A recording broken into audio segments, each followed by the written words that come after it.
Okay, hello everybody. As we were just talking with Grant, so we now have the entire globe covered for people here. Grant, you're from New Zealand, right? Yeah, New I Zealand. said Australia, it's just New Zealand. Now, if Ray Kershaw was here, we'd have England covered as well. So we'd be truly all over the globe. So thanks for coming, Grant. Grant, we correspond a lot about these sessions. He's apparently takes the time to watch the YouTube, so I'm happy you actually made one live. Yeah, I'm glad to be here. Yeah, yeah. Okay, so we are on the last chapter of the Francois Tardieu book, um, which has an extraordinary number of very complicated and difficult problems.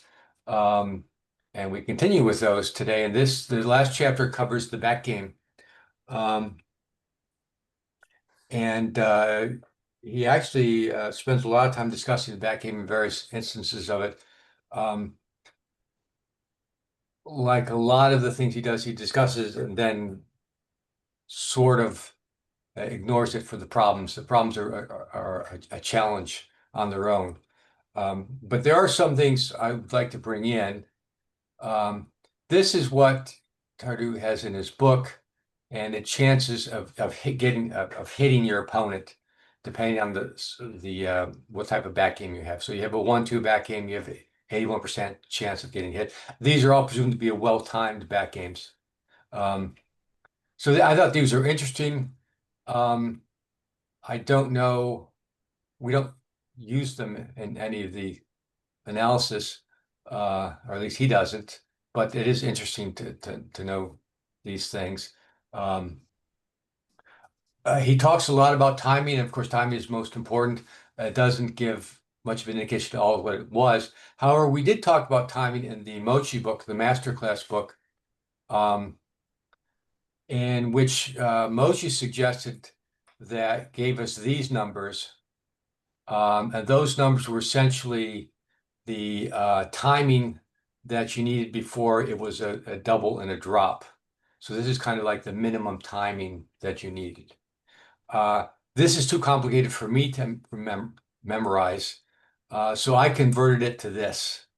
Um, this being and this is much simpler to remember because you have a 1-2 back game, you need 90 pips of timing. And then 1-3 is 60 pips. And these sort of, if you go up the scale, it's like 90, 60, 50, and then 5 for each. And that's a rough idea of the timing. And I'm going to use this when we go over some of Tardieu's problems because I think this is kind of the key to understanding the answers. And if you have this, uh, these problems are much easier. Hey Gary, Um, do you mind if I ask a question to Kit? yeah, hi Jim. Kit, do you agree with these numbers? Uh, Or shouldn't they be well, higher, Kit? You tell me. what I'm not exactly sure what they mean. Are these assuming that the timing is perfect? This says you need 90 pips to have a 1-2 back game. Yeah. Shouldn't it be higher than that? It, Well, okay, no, Well, these are kind of the it minimum. depends on the position. I mean, you need all the time you can have. Right, right.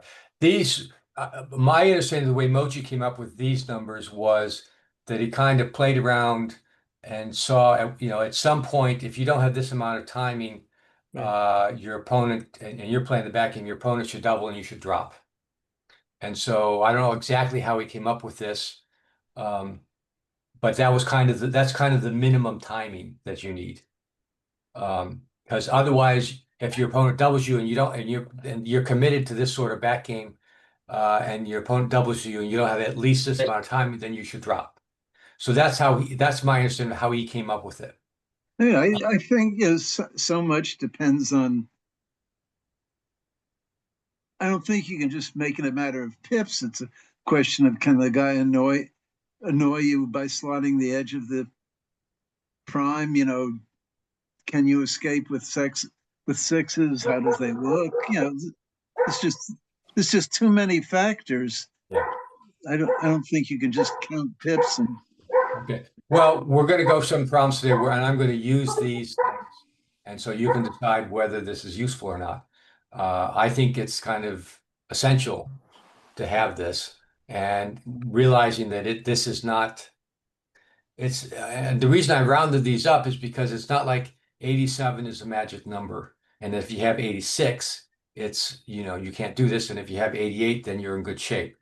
That's not the point of this. The point is this is in general how we should do it. And there are a lot of key things involved in that, but let's go to the problems and then you can Gary, decide. I have a question. Sorry to interrupt. What does that first column of numbers represent? Four, one? 5, 4-5, 3-5, so on. Okay, this is the type of back game. So this is a 1-2 back game. What does that mean though? When you Okay, say so 1, we'll 2? go over that. This refers to the points that you hold as the back game. Oh, The okay. 1-2 back game means you're holding the 1 and the 2 point. Gotcha. So, for instance, if we go to this example, black has a 1-2 back game. Okay. Okay. Black has points on the 1 and 2 point. All right. Thanks for the clarification. Thank Yeah, you. so that's all that means. And then, the farther up you go, this is a 4-5 back game. Most people don't even consider that a back game. It's having Okay. because those are 2 advanced anchors. Yeah. Yeah. Okay. Thank And you. in general, the stronger the back game, in general, the farther you are back, the stronger your back game. However, the more timing that you need to make it Okay. work, to give you, because this, 1-2 back game, you're going to hit 81% of the time. That's a lot. Mhm. And if that's going to work, you need to have a board to do it. And if your board crashes, then that's not going to hitting is not will get you off the gammon, but it's not going to win you the game. All right. 10-4. Thank you. So yeah, in general, the two objectives here, as playing the back game, black is concerned about crashing, maintaining the board, and so that when he does hit, he can have something to work with. He can contain the checker that he hits.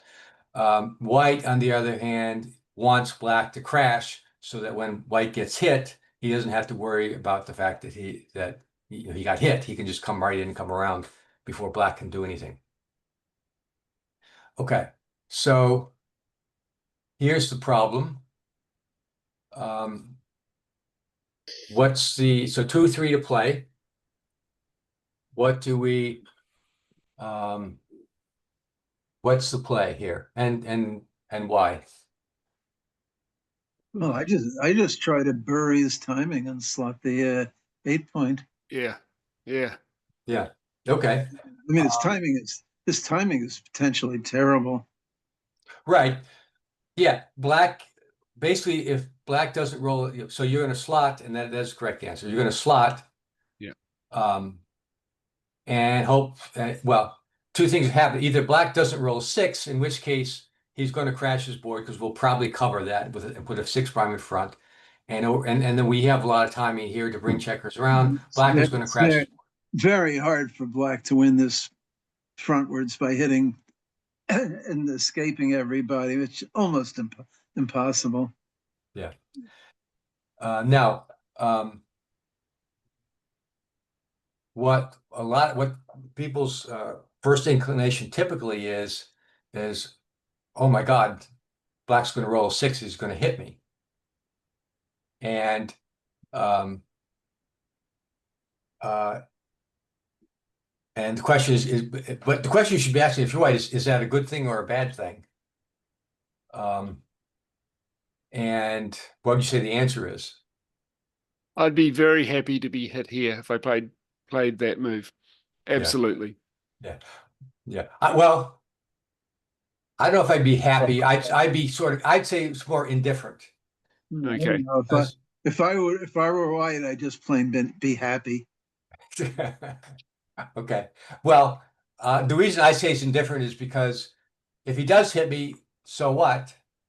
I'll come in, and I've left a couple of blots here if we do the correct either of these plays. Sliding the 8 point is correct, but this is a little bit better. Because I'm going to come in, even if black hits me with these two. What's black going to do? Is black going to really bring around 5 more checkers over my 5 prime before I can do something and before he crashes his board? Well, probably not. Yeah. And 2 of the checkers are buried even without seeing daylight. Right. Yeah, yeah, I don't know which is better if black does hit or not hit here, but you know, the reason I'm indifferent is that it could cause me some angst if he rolls like a 6-2 and then covers, and then you know maybe I dance and he picks up a few checkers and he rolls a few sixes and ones. He's welcome to cover. I mean, black's probably supposed to go kamikaze Yeah. if he hits.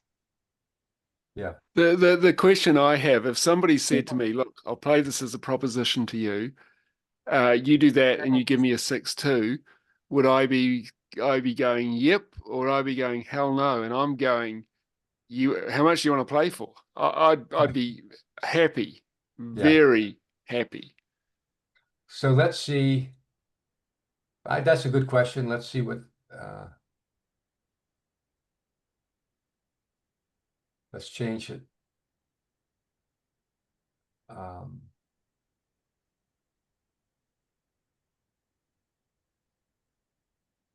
Let's see. So what would you do, Grant? 6-2. Would you hit and cover? I think that's what I would do, but That you have to hit. You have to guarantee mobility. right. Well, you have to Yeah. hit. That's not, you don't have any choice. Yeah. Yeah. So the 2 is the choice. I mean, Well, probably doesn't matter very much. I would cover just because I'd be then hoping for enough sixes, enough time, and you know, it's hoping for a miracle. Yeah. Yeah. I mean, your alternative is, I mean, you could do even like 3-1 and hope Yeah, that you hit. you could, and it might be right. Yeah. Probably I'm just not a good enough player to do that. Yeah. So this is right. If you, well, here's the other thing we have with XG is, do we really believe XG on this? And a lot of people don't. But although, I mean, what other tool do we have? So, okay, so the right play is the 6 hit cover, but this is so. I'll go back to the original, but so we have improved our position. We're now, well, black has improved in position. He's now 20% to win. I think it was 17%. Okay, so that's better. Gammons, it's 80% gammons, 79%. This is the other play. This is more the you know, hit me if you can and give me more timing play. I think that, or the kamikaze play. I think that's that what you're referring to, is it? Yeah. Well, he can't do it very conveniently. Yeah. Yeah. Well, yeah, black's in a tough spot no matter what he does. But okay, so here was 8-6. I don't know what that does. This is 4-2. And here's 3-1. Yeah. This is, you know, this is, and you'll see this type of play where you deliberately break points to get hit so that you can have the timing that you need.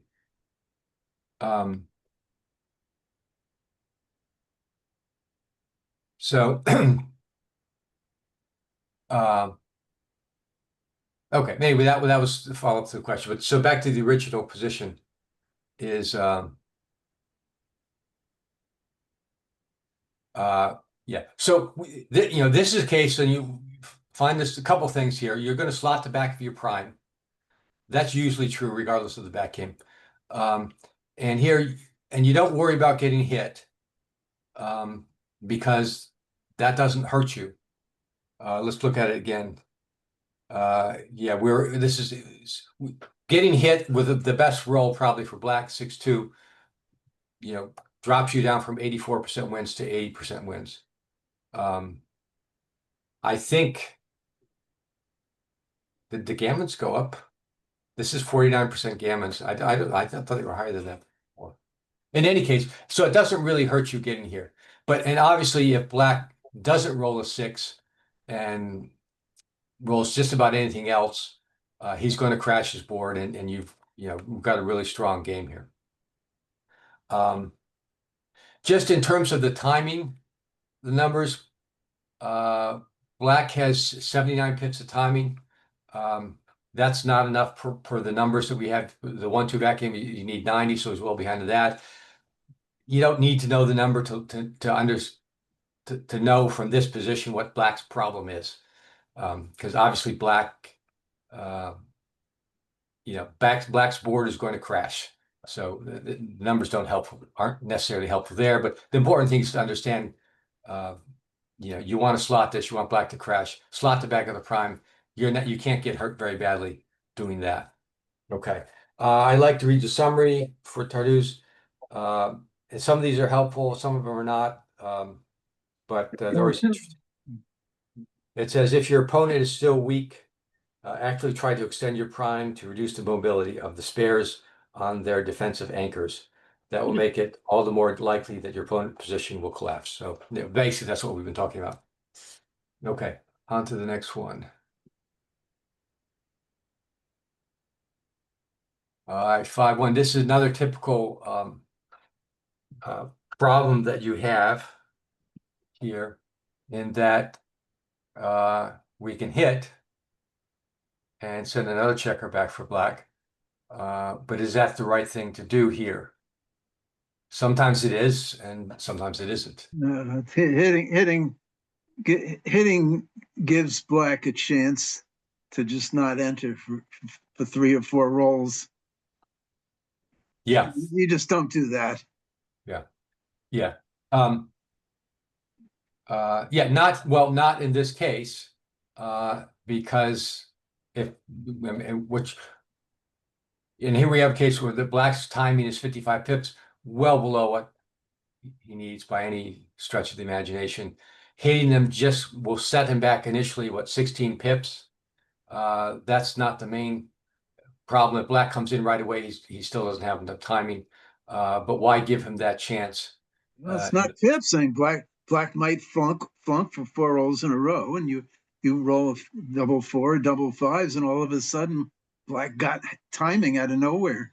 Yeah, you're giving black the chance to get timing by hitting him.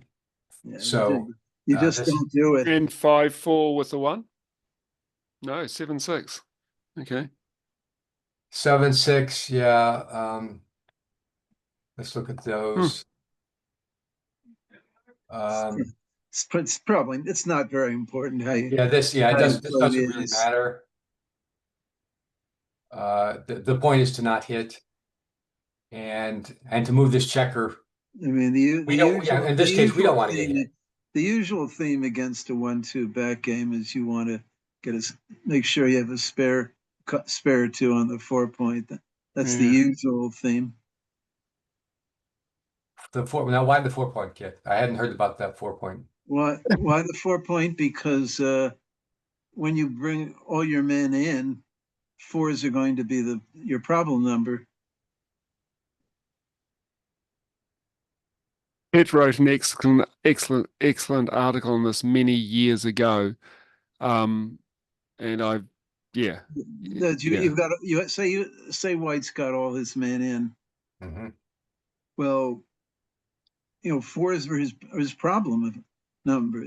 The number which can't play from the farthest back point. I see. Because 6 can't play a 4. You can't play a 4 from the 6 point. Right. Okay, so you want the spare there in case you roll. Want a lot of spares on the 4 point. Right. Whereas the 6 point can play to the 3, and actually the 3 point can. Well, okay. You want to play the 6 to the 3 in general. So I see. So that's the reason the 4 point is the problem, or the 4 points problem. Okay. Well, I hadn't heard that one before, so that's good to know. That's thematic coming in against a back game. For example, say your opponent has a 1-3 back game. There, you really want to focus on getting a lot of checkers on your 5 points, because 5s and 3s are going to be your problem number. Mm-hmm. I'm even more mechanical with it, because I've used your article and taught from it. Well, all I do is take the anchors, subtract them from the 6 point, like 5 and 1 and 3 subtracted is 5 and 3, and so you see what doesn't play from the back point. Yeah, and it's one of the reasons why the 4-2 is so good, because you can't put them on the points that would handle those numbers easily. Yeah. Okay, that's a Good point. Just the explanation here is when a backgame is running low on timing, your opponent has not yet cracked their structure. It's better not to hit and improve their timing. Okay, I think we will get into some, I don't know, today or next time where you do want to hit. Actually, let's look at this one.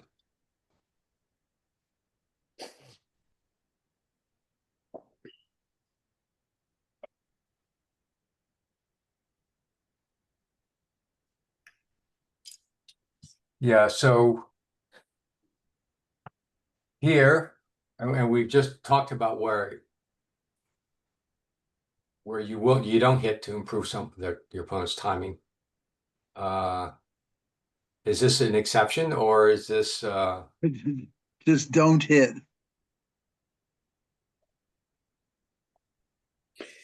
Well, so with you one wouldn't hit on at the, all here? putting 3 on the bar maybe buys you enough flexibility while Yeah, Black is dancing around. you've got to try and break him. Yeah, I mean, I think sometimes like here, I mean, eventually like Black is going to have good timing no matter what. So, I mean, I don't know if it's right, but I think the No, he's argument for hitting them is that he's not gonna have timing no matter what. you don't think. Oh, I mean, eventually, Black is like, on the if- bar, kid. I don't know if you see that. Yeah, I see it. Okay. So if you hit, you can at least start clearing some points while he's on the Yeah. bar again. I don't know if that's enough in this case, but I've seen that before. Yeah, putting 3 on the bar seems enough to buy you a lot of flexibility while he's trying to come in. I would hit 2. Yeah, so I mean, this is a case where I would look at the count and the pip count is 95. And I would say with a 1-3 back game, and the minimum target is 60, that Black already has plenty of timing. Mm. Well, see, if if he comes in quickly and starts rolling a bunch of 5s and 6s, you just gave him the timing he needs by hitting. Okay. Well, okay, that would be my analysis that it already has timing, and that so in this case, if we hit, we'll distract it, we'll prevent him from coming in and creating his board. We can take off 2 checkers. That means he's got 8 checkers that he can possibly get into the zone to do that. And maybe he'll do that in time, or maybe not. In any case, Make the point. Wow. the answer here, according to XG, I wouldn't trust XG on this. okay. Well, there are a fair number of people who agree with that position, but according to XG, you hit twice. And This is Alan. Can you hear me? yeah, I can hear you. Okay. So Kit's point is, and I think everybody should be aware of this, and I'm not sure that we are. If this position stays the same that it is, whenever you get hit, you're not going to win the game, because Black's checkers are very well distributed around the board. Maybe his board isn't made yet, but it doesn't need to be made now. It needs to be made after, at least it's going to be made after that block gets hit. And if he's got plenty of timing from the 1 and 3 point, you showed on the list how many times the block's going to get hit. Something like 80% of the time. So you need to plan on getting hit. And do you want to get hit with this kind of a position keeping you from escaping? Do you think you're going to be able to escape this easily? Or would you rather try and give it a chance to crunch so that when you do get hit, you're going to be able to survive? I go with Kit on this. Yeah, I'm kind of the novice here, but what you guys aren't talking about the priming factor. I mean, what if you don't, okay, then don't you have to kind of hit, because if you don't hit, then there's a chance, maybe a good chance, that White gets hit and winds up on the 24 point, and all of a sudden White's getting primed and it's going to start to lose his own timing. Is that a factor or not? Very good Well, factor, Jim. it's very hard I'm for, not worried about it. yeah, I'm- it's I'm very not- hard. Sorry, Kip. If Black tries to win this game frontwards, it's going to blow up in his face. Yeah, We- it's going to be very hard to contain White's checker it's very hard for Black to contain White's checker. And well, to contain White's checker and also to escape his own back checkers, and come around because right, even these guys can escape with a 6, okay. These guys need a 2 and a 6. See, yeah, it's of course it's possible, yeah, of course. Black, makes his own 5 prime, but it just seems unlikely. Black needs all his checkers to make his 5 prime, and then he needs to escape some back checkers. The timing has to be pretty perfect to do that. So it's unlikely that Black can play that Black could play the forward game successfully. I mean, yes, it's possible. Lots of things are possible. Black can come in right away, hit. White can dance, rolls, double 6s at some point or whatever. But it's just unlikely. It's just so important to make sure that if later on Black rolls his double 4s or double 5s, that roll buries him. Yeah. All right, so we have a disagreement XG on this one. Let me see what Tardieu says about this one is when you can't degrade your opponent's timing, hit as many blocks as you can to win more gammons and backgammons, and reduce the chance of being caught behind a strong prime when your opponent finally gets a shot. And there's some debate about that. All right.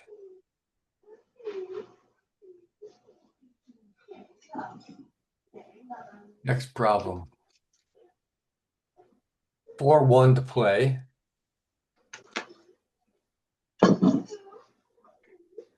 Yeah, so here's another one we saw. Give you a hint of what the answer is. A lot in the Mochi book. So, the Mochi, not the Mochi book, but the Mochi section on the masterclass, in terms of back games. So,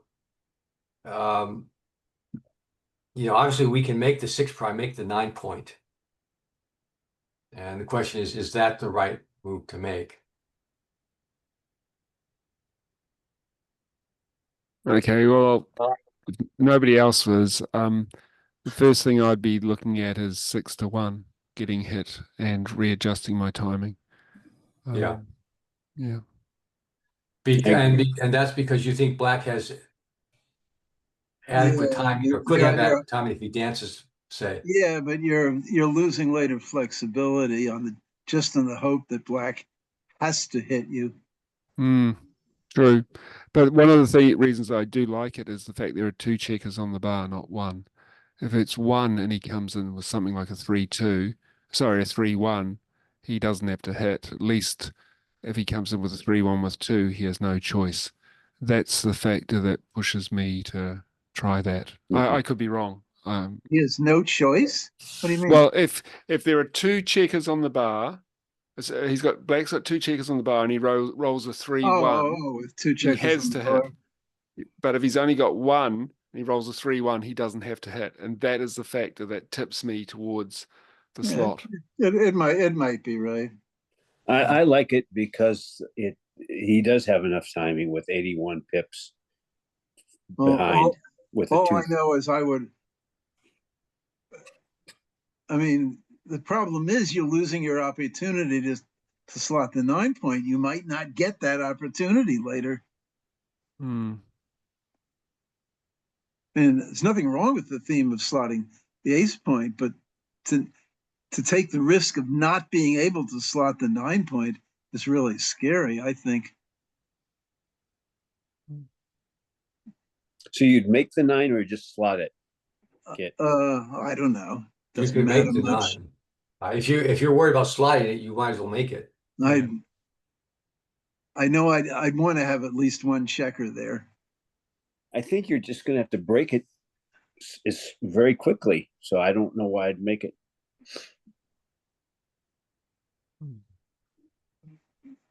Okay, so we'll look at the answer. And the answer is 6-1. Well, let's do it plus plus. With making the 9 point as the second option, not a terrible option. But yeah, so this is a case where black has the timing. I mean, I guess adequate timing. It's got 81 pips. Now 2-3 back game, he needs 60 is the minimum. Plus he's got 2 on the bar. So yeah, actually black's worst rolls was probably to come in right away. So Gary, So this Gary, is what would happen if you did go down to just one checker on the bar, and would it still be correct? That's an interesting question. Okay, yes. So here, the idea is he's forced to hit you with a 1. If he rolls a 1 with a 2 or a 3, he's probably not going to hit you here. Yeah. So that's the question. Yeah. So now it's the toss up. Mhm. Okay. No, it's not. Yeah, good. Well, Yeah, I know. I'll it's consider this a toss up for me. Yeah.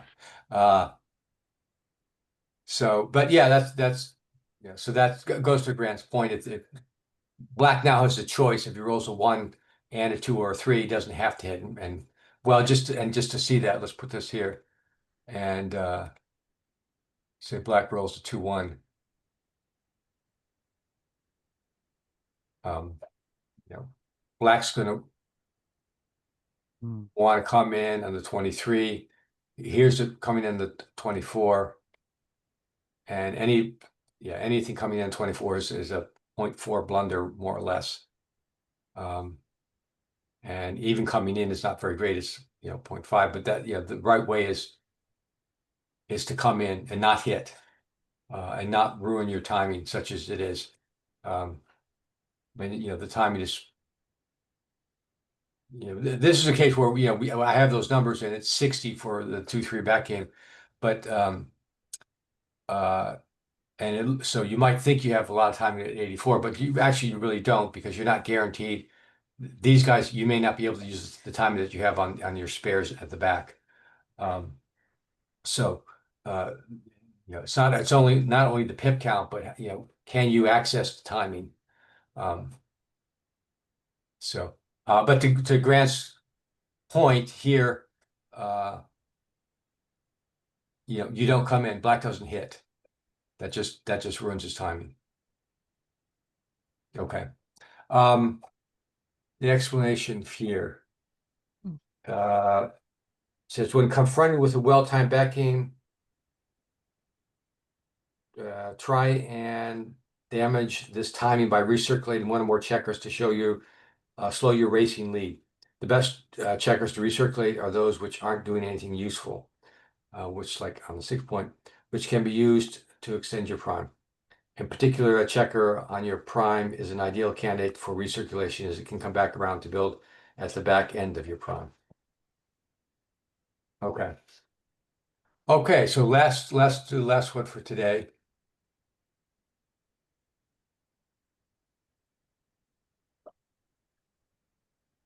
Three, 2 to play.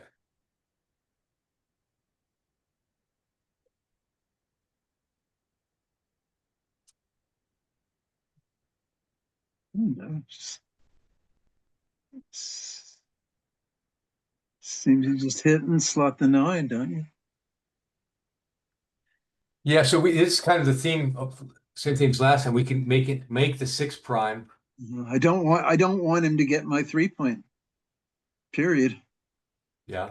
Now, and can't explain why.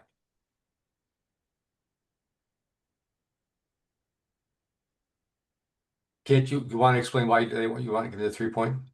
Well, yeah, that's I mean, he can escape with a 6, and if he makes the 3-point, he has a better chance to have decent timing. Right. Yeah. So As I'd the love way to, I would explain this is, okay, I'd the- love to force him into a 1-2 back game. yeah, 1-2 back game. Yeah, 1-2 back game, your timing is 90. In this scenario, black has 60 timing. If he gets the 1-3 back game, he needs 60. And again, these are minimums, so and they're guidelines, so let's not get too legalistic about it. But his timing goes down tremendously with when he gets off the 1-2 back game into either a 1-3 or a 2-3. And so Well, the point is, say he gets to switch to a 2-3 back game. Now we're getting to a position where, when I'm starting to bring my men in, my 6s are going to be forced to play.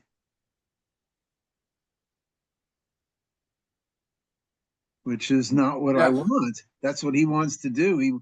He wants to force me to play my 6s or my 5s onto my ace point or someplace. right. Well, yes, okay, yeah. The other problem with the other advantage, say, of the 2-3 back gamer is that your checkers are forced to land on your ace point, which isn't helpful, let's say. It doesn't take a checker off, and Yeah, you're forced to play it. you want to force him to play a 1-2 back game. Yeah. Without the timing. Yeah. So what do we do here? Do we make now we can make this the 9-point, giving us a 6 prime. No, you have to hit. We have to hit. Yeah. You have to hit. Okay. Have to hit. So There's no downside of hitting, even if you get hit back. yeah. and Right. Well, we've seen getting hit. We often do this deliberately, hoping we'll get hit. I don't think we're necessarily hoping to get hit here. But You don't want him to make a 3-point. No, but we're trying to prevent him from 11 to making 9 and 6 to 3 is clear. Yeah. How you follow it up, well, that'll depend on the dice, but it doesn't matter. I mean, you're going to have a nice follow up, whatever happens. Yeah. Okay. So, but the way I would look at it is that if black makes the 3, gets the 3-point anchor, either with a 1 or a 2, his timing needs to go way down, and his position improves a lot. So we don't want him to do that. So we hit with the 3. What do we do with the 2? 11 not 9. Why We're not? going to slot the back of the prime. Yeah. Okay. And that's Oh, it's 6 away from covering. interestingly enough, yeah, according to XG, it doesn't matter too much what you do with the 2, but hitting is paramount. 11-9 seems thematic to me, but Yeah, but it's the not important thing is to hit here. It's not going to matter much. I mean, you just want to fight for your 3-point. Yeah. Yeah. Okay. The explanation here is destroying your opponent's position is the top priority when playing against a back game. Choosing the play that does this is often the right idea. That doesn't, well, if that's the case, that doesn't help me a lot. Other than because he doesn't explain why destroying your position is, and it's really, you don't want him to make the 3-point. Maybe he goes that into more detail later. Okay, so let's leave that for now, and thank you for all coming, and we'll get into the chouette.